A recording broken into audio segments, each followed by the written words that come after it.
afternoon, good evening. Welcome back sa ating channel, Nights at Trap. So ngayon, may mga good news tayo dito sa ating growing area, no? So, yung ating Indian ringneck na parrot, nag-umpisa ng mangitlog. Yan. Sila pinangalanan ng anak ko ng mga Pokemon name kasi. Sila si Bulbasaur at Mew. Ayan. Si Mew siyempre yung nangalanan niyang babae. Yung pinakamasungit dyan sa baba. Pero ngayon mabait na, no? So dito naman sa ating growing area, no, ay ang dami nang nag-germinate na Nepenthes campanulata. Ayan. So talaga palang maliliit, no, yung mga buto ng Nepenthes campanulata. So which is para sa akin okay yun, no, kaysa naman malalaki tapos ibang variety pala or species, no. So first time kasi rin natin makapag-sow at makapag-germinate, no, ng Nepenthes campanulata. Talagang excited talaga ako na makapag-produce na ito ng seedlings pala. At I hope na parehas ng ating mga Mirabilis, no, which is lowland rin naman to, na talagang gustong-gusto dito sa growing area. Ang pagkakaiba lang ang campanulata, medyo mahirap-hirap siyang alagaan sa mga lowlands. Sabi po nila, no, karamihan naman po ng mga nagsasabi noon ay taga-ibang bansa, no. So iba naman yung climate natin dito. So ayan. At dito pala, no, kung mapapansin nyo, medyo napapansin natin, no? Ayan, no, medyo nag-tidy up kami, naglinis kami ng konti. Kasi may pupunta dito na bibisita nga na magnanay na titingin daw ng mga carnivorous plant. So dahil wala naman kami masyadong kabisihan, no, ngayong araw na to, inayaan na namin na makadalaw sila. So lakas ng hangin dito. Umorder din pala ako kahapon ng net, no. Nakikita nyo tong isang mumurahing kulambo, which is per feet ay 28 pesos or per 5 feet ba yun. Basta yan, mga ganun yung size niya. Order ako ng 90 na feet, no, na na net para dito sa paligid kasi ito, ang daming mga natanggal nakaraan. Yan, binunot yung mga ibon na pumunta dito. Hindi lang yan, meron pa diyang iba. Hindi naman ganun karami, pero kung tutusin mo, yung mga binunot na yon, kung binenta natin, kabili na tayo ng net para sa paligid, di ba? Kaya hintay pa ba natin mapangalawahan ng mga ibon yan? So ang gagawin ko na lang, lalagyan ko ng net para sa mga ibon na syempre hindi naman nila alam yung mga ginagawa nila, na pagkuha nila ng mga nesting materials dito ay hindi maganda para sa atin. Bibigyan pa rin natin sila ng pagkain at inumin. No, yung pagkain syempre sa grapes, no, hindi naman natin ito puputulin, kundi babawasan lang natin at i-direct natin sa ibang lugar ng growing area, banda doon ng tubo na. So dito nalagyan na natin to ng net, at kung papatubuin natin siguro strictly hanggang dito na lang. Ayan. Diyan na lang. Tapos maganda rin naman na may net kasi pagka nag-propagate o kaya kung nagre-repat ng mga halaman dito, anong nangyayari, nahuhulog namin yung gamit.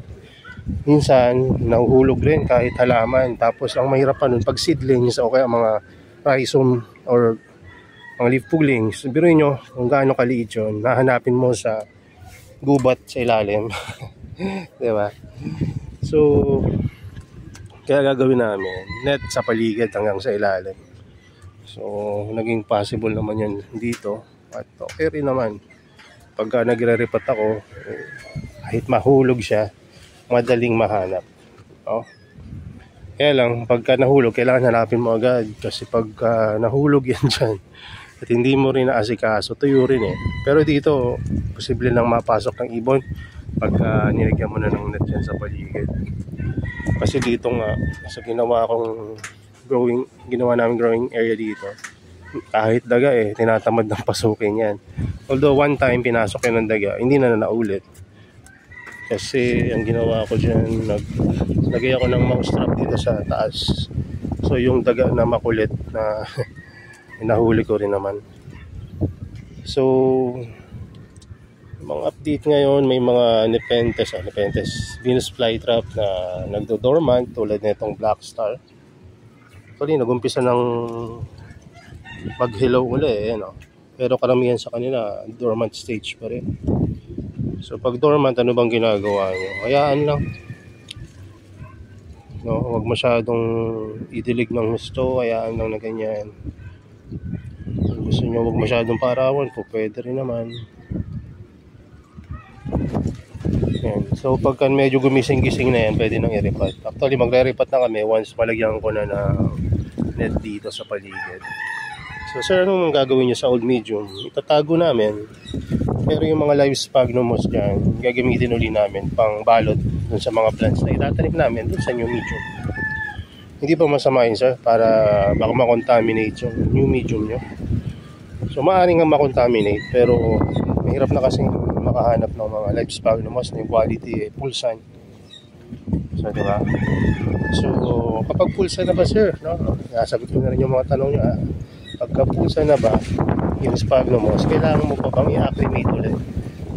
Ayun ang magandang sa sphagnumos. Hindi mo kailangan i-acclimate ang isang pulsan na sphagnumos kasi dahil nga wala naman silang complex root system, pwede mo na lang ipatong o itanim bahagya doon sa medium yung mga live sphagnumos. Ayun. So, hindi mo na kailangan i-acclimate ng gusto. Maliban na lang kung halimbawa yung live sphagnumos ng pulsan ay i-ship ko going to halimbawa Mindanao, maaaring syempre halaman pa rin yun, kailangan mo uling buhayan or i-acclimate.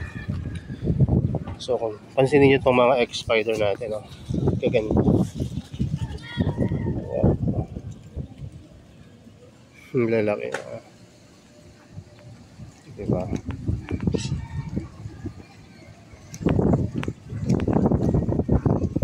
Pansinin nyo yung transition from indoor traps or from tissue culture growth niya papunta sa mga outdoor na mga traps. Diba tataba?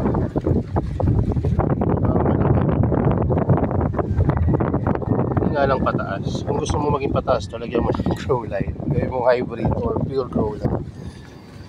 Ay, nag-iisip ako na kung lalagyan mo pa ng grow light. Gastos na naman rin kasi. Grow light, pwede siguro yung solar. Kaya lang sa dami nito, siguro ang gawin ko na lang, kung mag-grow light man ako na solar, ilagay ko na lang dun sa mga mother plant. Magpapaso ako sa mga 3x3 na paso ng each cultivar. Lalagay ko sa bird cage. Ayun ang i-grow light. So ayun, nasa plano na rin yun. Siguro dalawang bird cage or dalawang set ng every mother plant para kung sa mother plant may backup ka na mother plant. So ayun ang aking plano. Naka-note na yan dito sa aking phone na gagawin ko maybe next week. Kasi medyo busy-busy yan tayo hanggang sa linggo. Yung mga pupuntahan, asikasuhin at kung ano-ano pa. So may mga nadagdag na naman pala sa tag natin yung pinakita ko sa inyo yung mga tag na nakaraan. Mamaya gagawin ko ulit. Biohazard, cap trap. Yung isa pala nagawa ko na yun, yung wood. Yung parang drosera na parang puno na pangalan. Redula ba? Redula.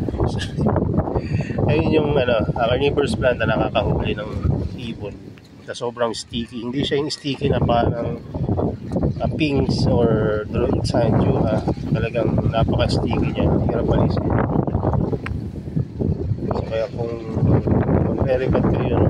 Kasi sit up nyo talaga yung dewy part niya bago nyo i-manage or hawakan. Maganda nun pag ganyan ang seats kasi matibay, pero ang available kasi ngayon ay yung mga plantlets, so, seedlings na yung kukunin natin. Tingnan natin kung makapa-flower natin. Dalawa naman yung binili ko, cross na lang natin pag pollinate na lang natin yung dalawa kung mabubuhay natin at darating dito ng buhay. So ito pala, no? Ay, ito. Nakakahuli kaya ito, SPV. Parang hindi naman nagko-close to, no? Pom-pom. Pero kinakainan pa rin siya ng pre-meal pala to eh, pagka pom-poms. Pero may trigger here. Hindi ko pa nga na nasusubukan na i-trigger yung mga niya. Try kaya natin. Kahit kasi ako nahihiwa ka, isang beses lang naman. Try natin. Kasi sa taba niya, nagko-close kaya parang hindi. Kahit parang nakataas yung kilikili mo, kinikiliti ka, hindi ka makapalag. Ayun ang maganda yung mga pom-poms, pero pagka nasa state siya ng pagiging pom-poms, hindi siya nakakain. So ang gagawin mo, ma-maxi mo na lang. Speaking ng maxi, plano ko mag-maxi rin next week. Ayan. So ayan wait lang, nasa na ba yan? Ito yung nag-leaf pullings tayo. Konting rhizome. Isa lang yan. Ngayon may tubo na. Hindi ko alam kung tutuloy ito kasi hindi naman ganun ka-healthy yung rhizome na tinanggal ko dyan. Pero meron ng tubo. So ito naman yung update sa mga sorry po. Grabe tong cellphone ko. Hindi marunong mag-focus. O yung may humahawak na. Ayan. Init nung nakaraan eh. Kaya yung iba nabiburn din eh. Burn. Ayan. Pero okay pa naman. Yung unang propagation pa na natin ng Wifula mukhang magpapaalam kasi pinakailaman ko ng best nga, di ba? Nasabi ko na sa inyo yun. Ito siya. Saan yan? Ito. Ayan. Kahit na ganun yung kalagayan niya, tinanim ko pa rin kasi pag-asa pa rin yan. Pero yung mga sumunod na propagation, nandito na sila. Medyo healthy naman. At yung isa pa, nandirito. Pullings rin yan. Ayan, dalawang pullings ang surviving, tsaka isang rhizome division. Ayun yung rhizome division pala, may tubo na rin. Diba maganda yung tubo ng rhizome division? Gitna siya tumubo eh. Sana may tumubo pa sa gilid. Para hindi lang isang plant. Ang ganda ng Wifula pag nasa pulsan pala. Ayan, hindi siya yung parang sakitin na pa yan. Dito yung taba ng leaf. Tapos yung pamumuti niya, umaabot sa kwelyo niya. Petiole. Ganda. So, speaking ng mga variegated na BFT, meron pa tayo dito eh. Pero pinapaganda pa natin. Yung variegated na kulay, ito naman ay yung salmon. Ayan, pang sigang. Tingnan nyo yung leaf niya. Petiole. Diba, may variegation. Medyo marami-rami yan. Kaya sana gumanda, mabuhay. Marami natin. Itong diabolic core, no? Ang ganda na rin, no? Nag-umpisa siya sa maliliit na traps. Tapos ngayon, tingnan nyo yung mga palabas. May size na. Ganda, oh. Parang yung apoy ni Luby pagka naka-awakening siya pipir. Ganda. Mas maganda siguro to kung nasa indoor na sa grow light. Nag-iisipan ko talaga na matindi ang grow light na yun eh kung magkakabit ako eh. Kaya naman dumili ng grow light solar, kaya lang ayoko nung Monthly may binabayaran ako na. Kasi alam niyo kung bakit. Dito sa pagkaka-Liver's Plant, hindi naman araw-araw maraming nabili, no? So, anong gagawin nyo pagka sa time na walang masyadong nabili, di ba? So, kung maraming mga expenses na darating, mahirap i-manage. So, pag nangyari yun, tatalikod tayo sa pagka-Carnivorous Plant. Naghanap na lang tayong trabaho na iba. So ngayon, nakapokus ako sa Carnivorous Plant kasi mas napopokus rin ako sa pag-aalaga ng family ko, anak ko. Which ayun ang gusto ko talaga. Maraming mga opportunity na makaalis ako, makapag-abroad. Pero talagang buo yung desisyon ko. Bago ako nag-asawa, ayoko talagang mag-abroad. Nasabi ko na to sa mga una kong mga video na ayun talaga priority ko pagka hindi na talaga, kasi lalaki yung mga bata na walang parents, diba? So mahirap. So yan, anyway, balik tayo dito. So yun yung mga update nila. Yung malalaki, kung tatanungin nyo ano bang malalaki ngayon, tatapos lang kasi ng sale natin, diba? So yun, lagi namang malaki tong si Trebs. Marami pang malalaki dyan. Tapos yung mga pasitot natin, ganyan yung mga sizes. Update ko na nga yung mga for sale kasi marami ng bago ng mga malalaki. So Tooth, Scarlatine, Sec Giant, Vampiro, anong Vampiro? Oh, ayan, B52. XB52 pala, ayan. Ito naman yung Sunrise. Maraming magagandang Sunrise. Kaya lang kasi karamihan sa inyo may Sunrise na. Ayan.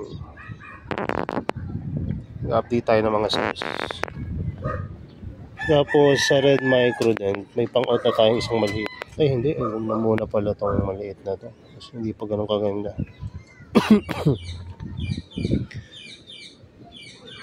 Init kasi nung nakaraan pagka ganyan sobrang init ay ano nyo, supportahan nyo ng live sphagnum moss or ayusin nyo yung pagkakatanim.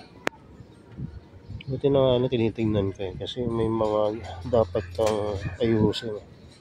Archangel, kuha ko lang ito na maliit. Dalawang isip pa ako naunahan ako dun sa malaki, dun sa pinost ng tweeting na co-hobbies natin. So natira sa akin, maliit lang talaga, parang ganyan kaliit. Malaki pa nga ito. Tapos ngayon, tinan nyo, malaki na yung nabili natin, tapos may anak na, tapos mayroon pa tayong propagation dito. Ayan. Ito si Honeycast pala, tingnan nyo. Yan ang payat lang yan nung dumating dito. Ngayon, ano na siya, trap jump, flip jump. Kaya kasi sabi ko parang maliit lang siguro talaga yung Honeycast, pero yun, lumalaki. Maliit lang talaga siguro yung nabili. Pero sulit naman sa price, tsaka napaka healthy at tibay. So outdoor grower ring kasi yun yung nabilang ko. Tapos itong Pondu dumating ngayon, kaya lang napakaliit. Ito na yung rhizome na ito, ayun lang natira. Ganyan yung perlite. Tingnan nyo yung halaman. Maliit lang talaga yan. Ito yung daliri ko. Hopefully, mabuhay siya. Maparami. Pinulsan ko agad. Kahit na ganyan ang itsura.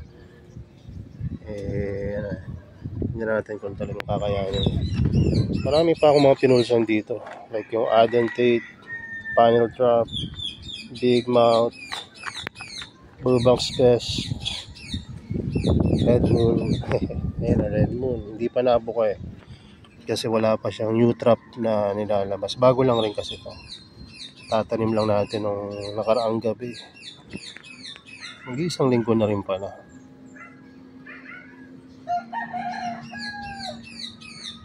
Ang moon trap para siyang light na reverse trap na pula. Ayan. Ito mga update natin. So yun lang muna siguro sa mga Sanjos at magaganda. Ito kasi ang dami rin nabiling Sanjos. Actually ngayon may mga Sanjos na order. Tsaka pinks. It's medium. Ganda. Lumabas na lahat ng mga bulaklak nila. Hindi ko lang talaga matutukan kasi mas focus ako ngayon sa mga Venus flytrap. Venus flytrap and pinks. Yan ako nakafocus ngayon. Sa mga Sanjos, focus rin naman ako pero yung makikita nyo sa loob ng growing area sa kabila. Ako nakafocus ngayon. Bago pala ito mag-close ang itong video na ito.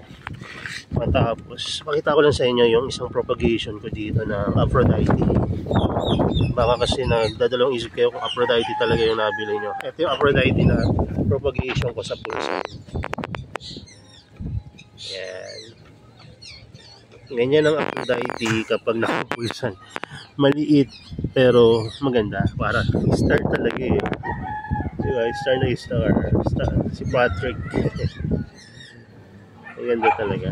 Pero hindi pa yan talaga pulsan. Kumbaga mas lang, mas maraming liwanag na nare-receive at mas dry yung condition dahil sobrang hangin at hindi naka-water to yan eh.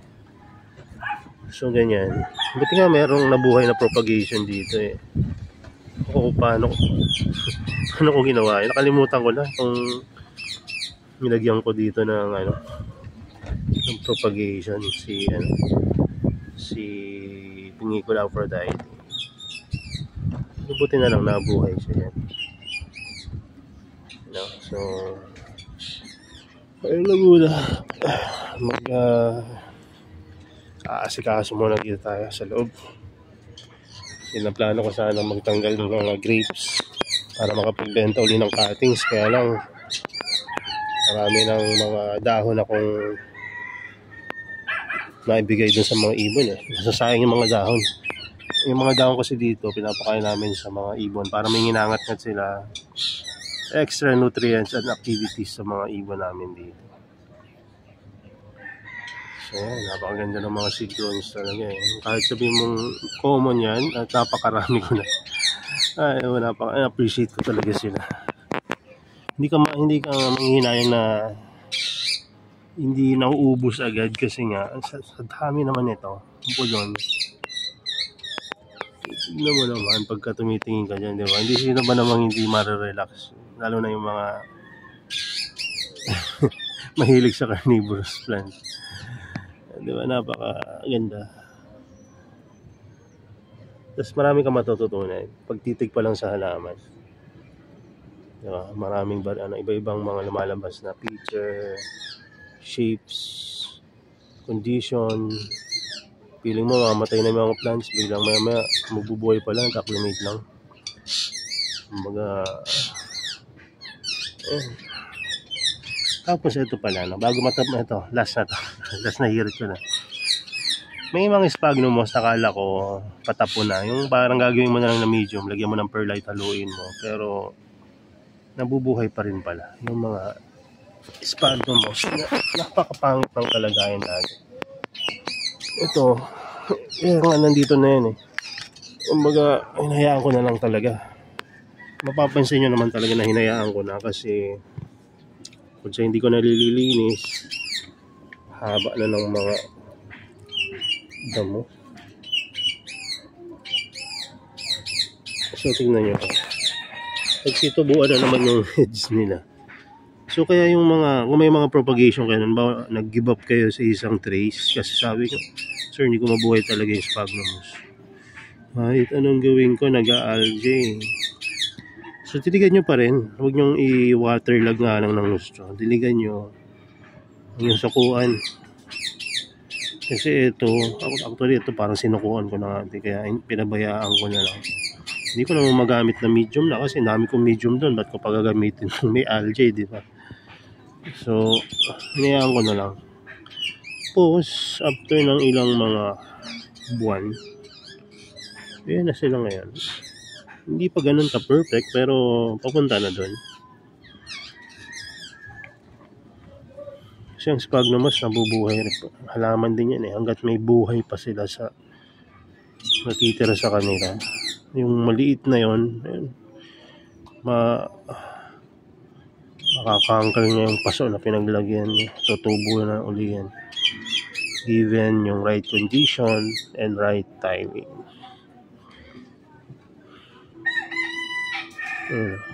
Diba? Hindi ko pa sinama to sa vlog, hindi ko malilinisan. Diba? Meron pang mga natirang live sphagromas. Hindi pa ganun kaganda, pero sobrang pangit yan. Parang patay na, tapos burn yung mga ibabaw niyan. Tapos bukod sa burn, may algae na. Meron pang sapot-sapot na parang mga itsura ng sapot-sapot na. Ba't kasi may sapot-sapot? Kulang sa hangin. Mataas yung humidity.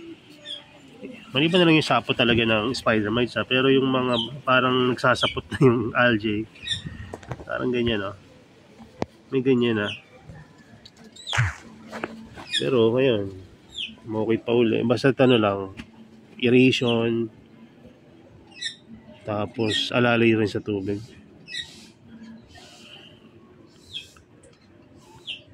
So ayan. So, salamat po sa inyong pagsama sa akin dito sa video na to. Itong video about sa mga news dito sa aming growing area. At ilang mga tips na sana kahit pa paano may natutunan tayo. Kung may mga tanong po kayo, message lang. Pasensya na po minsan at hindi ko nasasagot ng maayos yung mga tanong nyo. Isa kasi lampas na rin sa working hours. Halimbawa alanganing oras. So pag alanganing oras, may mga personal rin kasi kami ginagawa. Halimbawa yun, punta kami sa family activity o kaya sa church. Kaya yung libangan, panonood na kung ano. Tapos may mga tanong na minsan nakapopost mo lang, tanong pa tungkol doon. No? So, pasensya na kung medyo nasasagot kayo ng hindi ba ganun ka aya-aya. No? So, ayan, pasensya na. So, susunod ay try natin best natin na mas mag-response na mas maayos. Ako, ganun yata siguro pagka tumatanda na, na-high blood ka na minsan. Hindi na may effect yung bawang minsan. So, yun lang muna. Salamat sa panonood nyo. Sana nasa maayos kayong kalagayan katulad ng inyong mga halaman. Bye-bye. God bless.